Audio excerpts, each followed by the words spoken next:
สบายดีท่านผู้ชมพบกับบ่าวอีคอนจินติโก้ในสัมภาษณ์ผู้ชมใช้ผลิตภัณฑ์จินติโก้ที่เพิ่นกินได้ดีและเห็นผลเนาะไปทักทายสบายดีกันเลยเจ้าสบายดีแม่เจ้าสบายดีพ่อและแม่ชื่อหยังเนาะแม่ชื่อสุวรรณี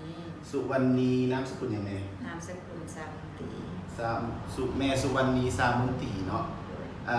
ปัจจุบันอายุปีแล้วแม่อายุได้60ย่าง60 ปีเบิ่งยังหนุ่มยังสาวอยู่เนาะแม่ประกอบอาชีพหยังเจ้าแม่เป็นนานเป็นแพทย์เนาะแล้วเป็นประกอบการขายยาโอ้เป็นแพทย์แล้วก็ขายยาอยู่เฮือนอยู่หยังนี้เนาะเจ้าปัจจุบันอยู่บ้านไหนบ้านเกิดเหนือบ้านเกิดเหนือเมืองทุรพงศ์แข่งเวียงจันทน์เจ้าก็อยากถามแม่ว่าเพชรเดแม่ที่มาฮู้จักผลิตภัณฑ์จินติโก้เขาเจ้าเห็นออกโทรทัศน์ไอทีน้อยเนาะของเราไอทีน้อยแล้วก็โทรซอกนะเจ้าแล้วแม่เป็นพยาธิหยังคือว่าแม่มีเกี่ยวผ่านมาพยาธิประจำตัวเป็นเส้นเลือดหัวใจตีบเส้นเลือดหัวใจตีบเนาะเจ้าเป็นมาโดนแล้วเจ้าเป็นมาตั้งปี2004เนาะจนปัจจุบันนี้เจ้าแต่ถือว่านอกจากหัวใจตีบแล้วก็มีเจ็บแอวนะมั้งมีเจ็บแอวเจ็บเส้นขาเนาะเส้นเสียติดใหญ่ขึ้นนิดเนาะการไปหมอนะเจ้าแล้วมันเตรียมมาสิปาดแล้วก็เลยว่าบ่ทันได้ปาดน้ำปริมาณ2ประทัดเจ้าแล้วก็เลยได้เอามากินเนาะมากินแ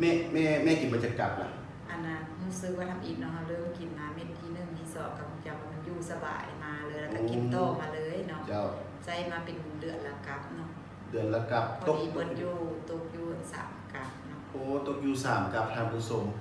อาการที่ว่าเจ็บแอวเนาะเจ็บแอวกับมึนมาเจ็บมาลงเส้นนี้แม่นแหละย่างบ่ได้หกบ่ได้เนาะแต่วิวนี่ก็ไปได้สบายค่ะยังเป็นยอได้สบายโอ้ถือว่าแต่ก่อนเป็น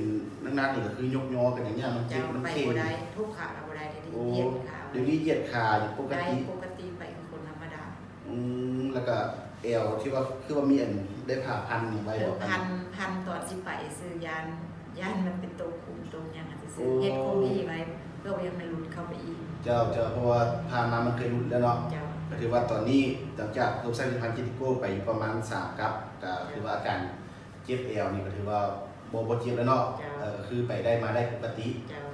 แล้วถือว่าโรคหัวใจเนี่ยก็คือว่าธรรมดาบ่มีอาการธรรมดามันมีคันพาบ่ได้กินยามันก็ต้องเมื่อยเนาะหลังจากมาใส่ตรงนี้มาแล้วก็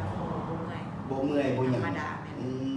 แล้วกินข้าวแซ่บดีบ่กินข้าวแซ่บนอนหลับเนาะข้าวแซ่บนอนหลับเนาะแล้วรู้สึกว่าผิวพรรณแม่เป็นยังไงผิวพรรณก็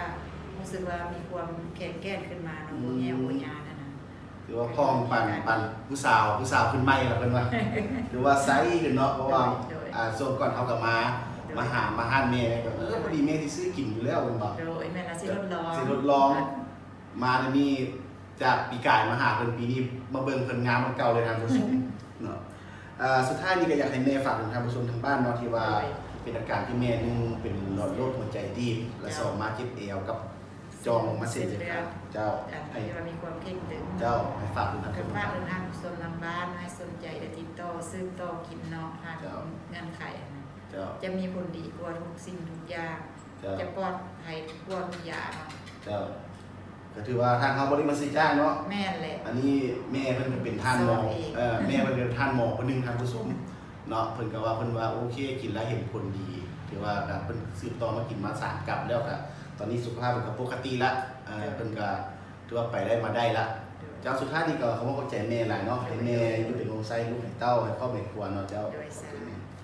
พ่อเป็นท่านผู้ชม